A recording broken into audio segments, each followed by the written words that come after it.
Hello, humans. It's your host, Kory, and this week we're going to talk about 5 tips for starting your life completely over, even if you didn't want to. Because we all find ourselves in those moments where we have to start our life over, and it's not fun. It can be really scary, and it can be really hard. And so I just wanted to give you 5 tips for starting you off in the right direction. The reason why this idea came to me is because recently I had a friend who, against her will, has had to completely restart her life over. In the span of like 10 days, she lost her job, she lost her partner, her love of her life, the person that she thought she was going to be with forever, broke up with her, dumped her, and threw her out of the place that she was living in. And so now she has to redo everything, right? She has to get a new job. She has to find, if she wants, find a new partner. Right now, of course, she's like, I'm never going to love again. But we all know that may or may not change. But this idea that sometimes completely unexpectedly we can find ourselves in these positions to have to restart everything, like from the very beginning. And it can be really hard to know where to start, to even feel motivated to do it, especially as is the case with my friend. You know, she's very heartbroken, she's very demotivated, she doesn't want to do anything. She's like, what's the point? It doesn't matter. I've lost everything I've ever wanted. And so there could be a lot of negative self-talk, a lot of depression. And so I've been thinking a lot about what would I say. I mean, I know what I'm saying to her, but like, what would I say to somebody that was struggling in these ways? Like, if I was like, well, here's the 5 things you could do now. And so number one would be to actually accept where you are. So I think one of the things that she and many other people who find themselves in this position are struggling with is the denial or the inability to let go, or they're still kind of trying to hold on to what's no longer there. If you were, for example, with a partner for a very long time and they died and now your life looks totally different and you've got to start over and build a new life without them, it can be really hard to accept what's just happened to you. And so the first tip would be anything that you can do to help you find acceptance, to help you to find some kind of closure, some kind of sense of like what do you need in order to move forward.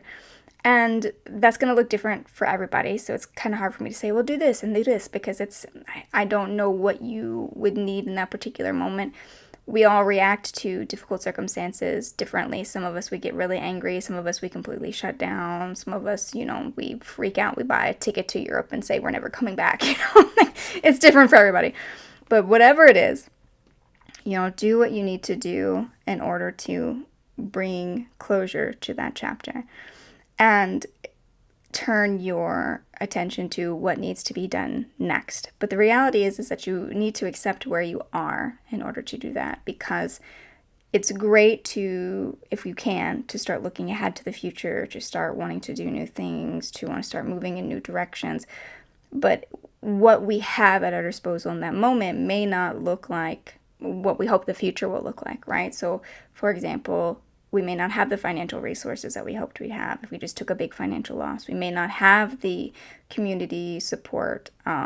Maybe people have turned against us. Maybe the starting over is we lost all of our friends, or we lost our community, or we walked away from our family. So, for example, one of the times where I felt like I had to completely start over is when I walked away from my family, right? I had accepted that my situation with my mom and her family, and later my dad, that was very toxic. I couldn't survive in that. I couldn't thrive in that. So I chose to leave them, but I was walking away from everything I had ever known, my entire family support system. And so that felt like starting over, and I didn't know what I was going to do financially, and I didn't know, what was I going to do for the support. And so accepting where you are and what you may not have right now, but don't let that deter you. I mean, the reality is that when we start back over, it's very easy to be scared, right? I don't want to say there's anything wrong with being scared. That's a very natural, very human reaction.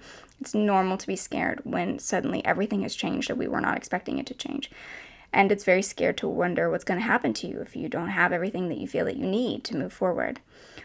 What I suggest at this step, when I say step 1, acceptance, it's just doing anything that you can to recognize that what has ended, and what you have now is what you have, how little or how much that is.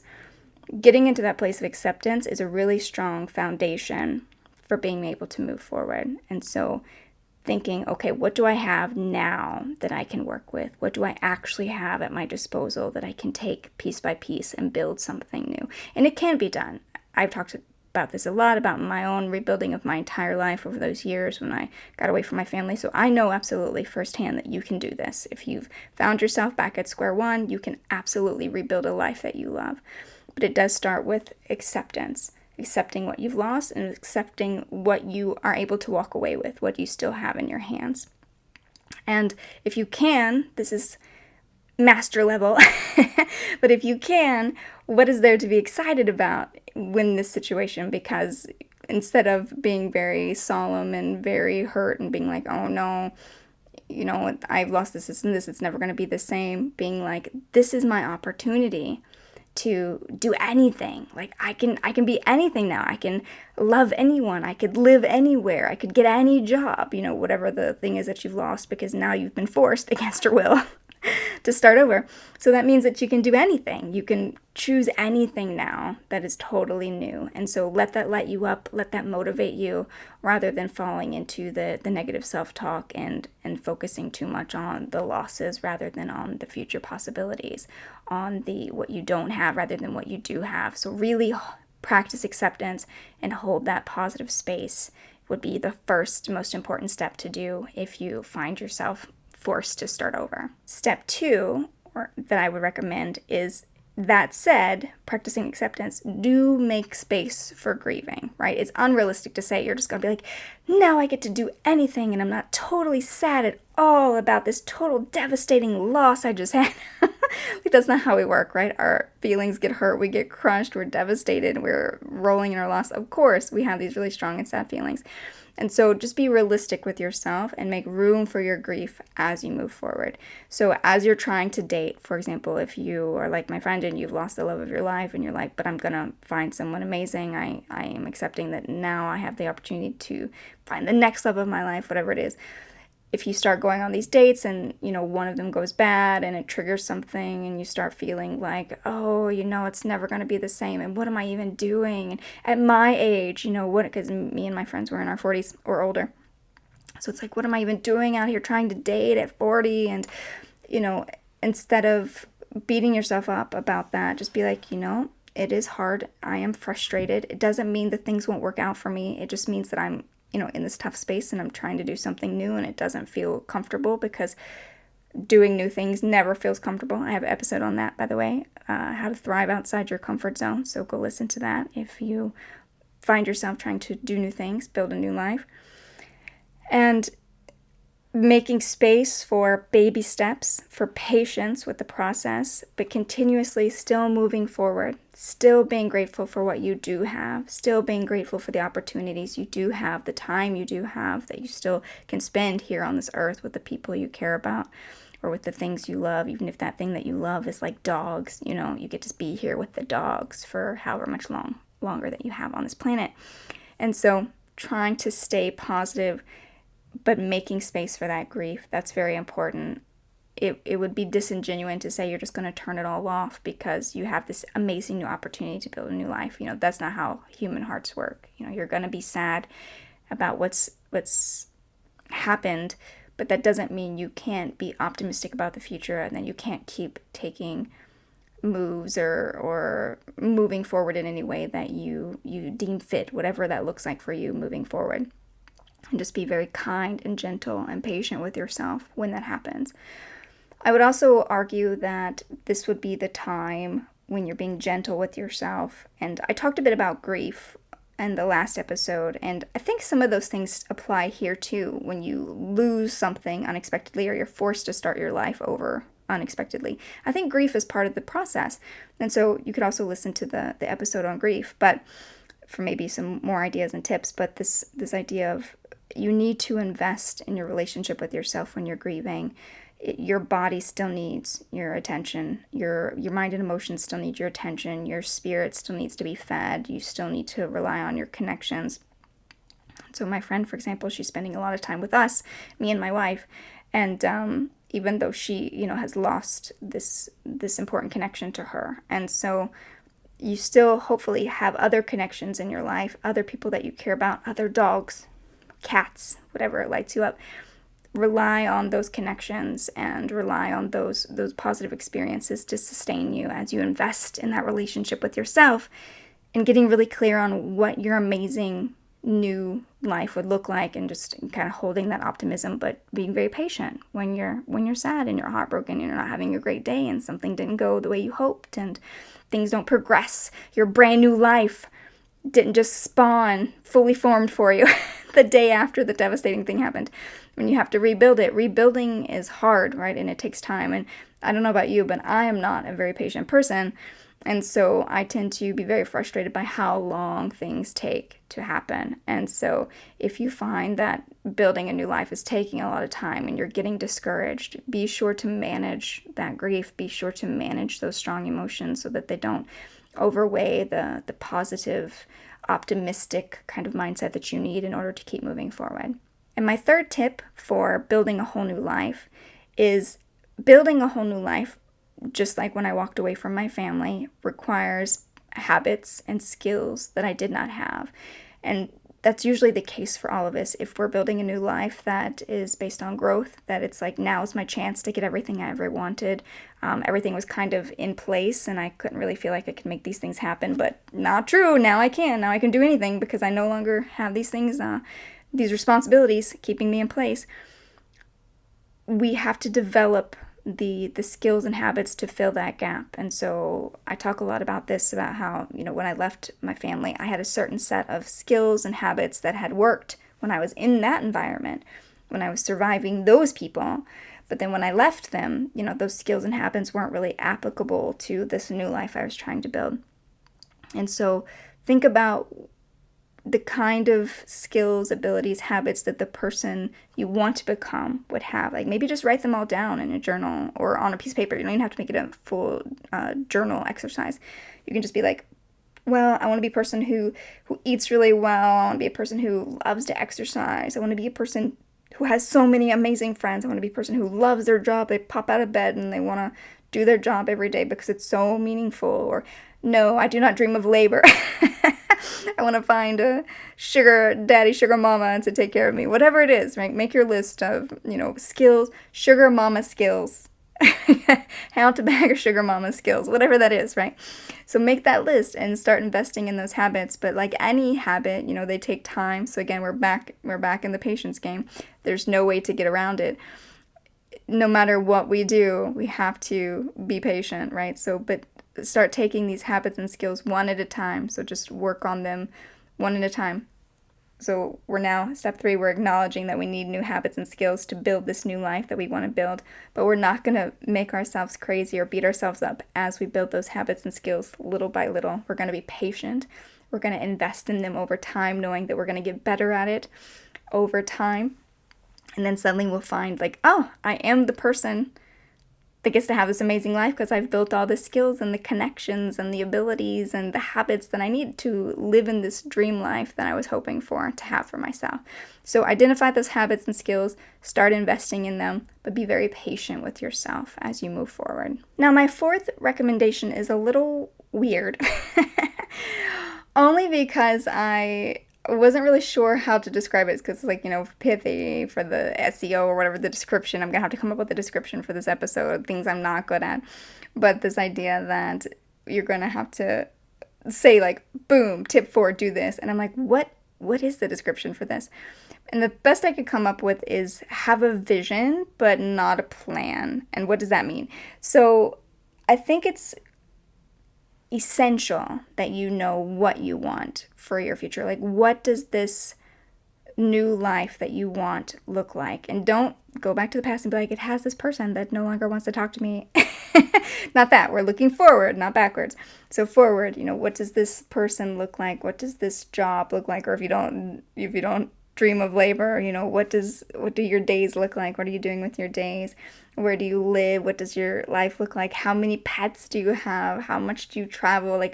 How's your health? What do you eat? Get really clear on what's in this life that you're aiming for, that you're hoping for, the habits that you're learning that are going to make this true. And so get clear on the vision of this dream life, but not necessarily the plan, because as we know, life doesn't always go the way we'd like it to. And when we make plans, they tend to fall apart on us. And then I think when that happens, if we're really stuck to a rigid plan, the reason why I wouldn't recommend a vision, not a plan, is because, especially when we're starting over, I think we're very vulnerable to discouragement.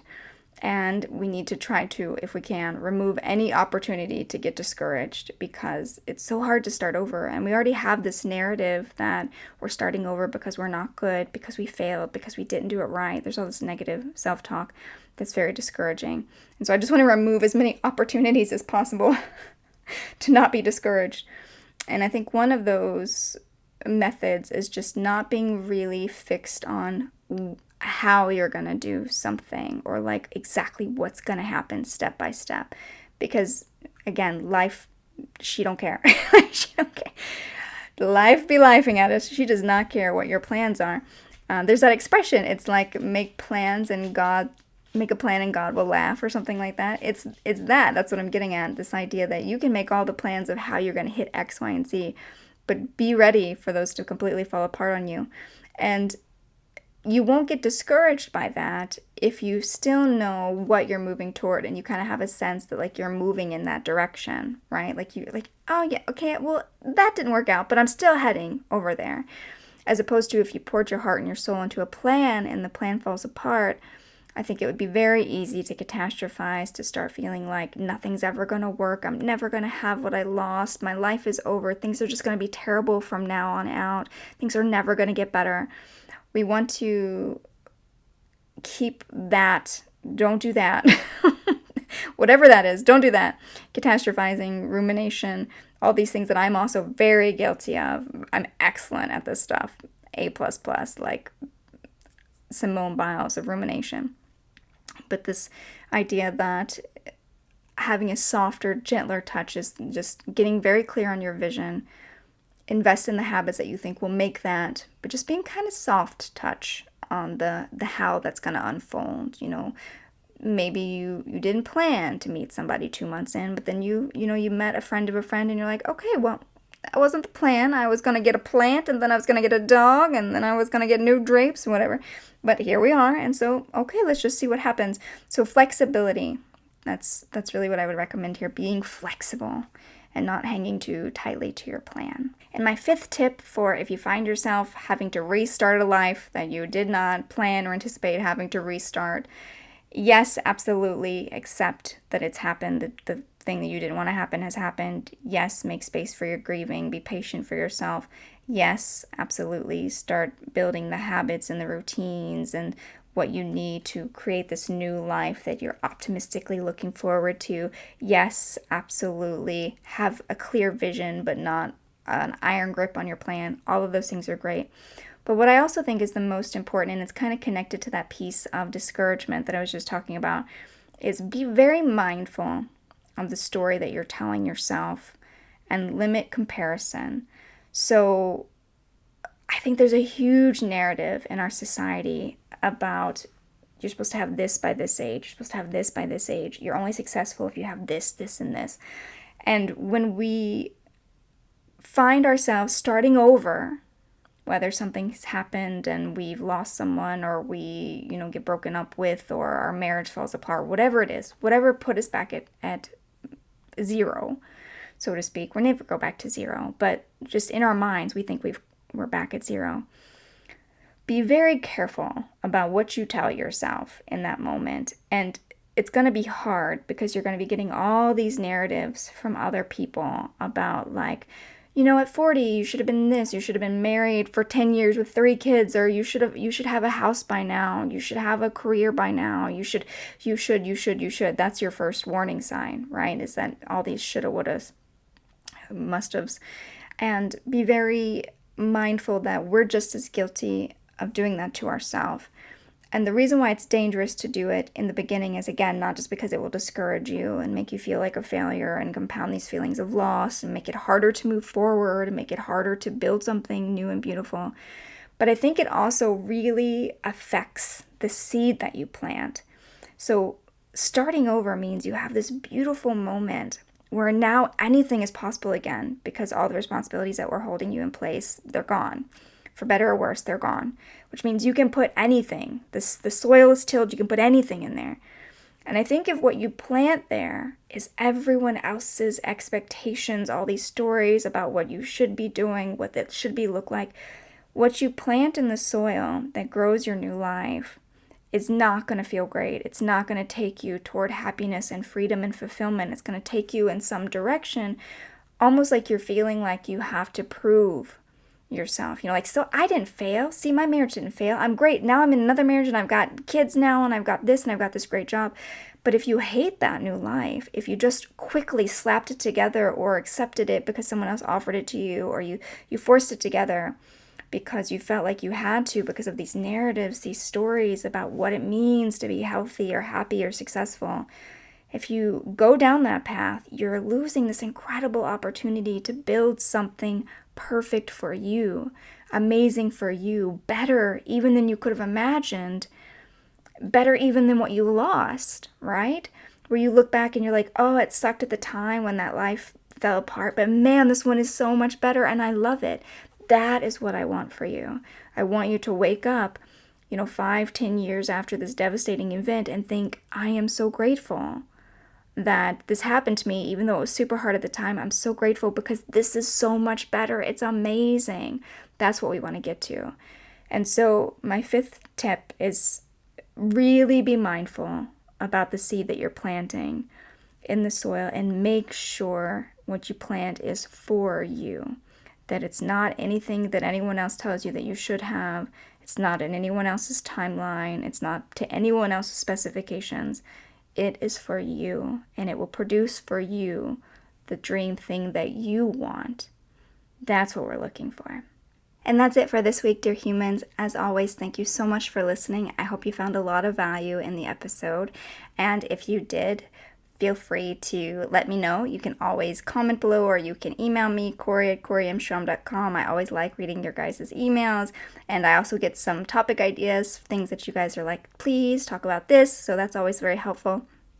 Otherwise, I will be back in 2 weeks with another episode of A Well Cared For Human, and until then, please take good care of you. This episode of A Well Cared For Human was written and produced by me, Kory Marie. The music was by Late Night Feeler and Esther Abrami. If you like what I'm doing here, please consider visiting my Patreon. For as little as $1 a month, you get early ad-free access to the episodes, as well as a monthly patrons-only Q&A, bonus videos, and more. Not to mention that your Patreon support lets me know that you find value in the show and want it to continue. You can find me on Patreon by visiting www.patreon.com/Kory Marie. If you can't support the show financially, that is okay. You can still subscribe to the show, leave a review of the show, and recommend the show to your friends, not just the neurotic ones. All of this helps so much. And as always, thank you for listening.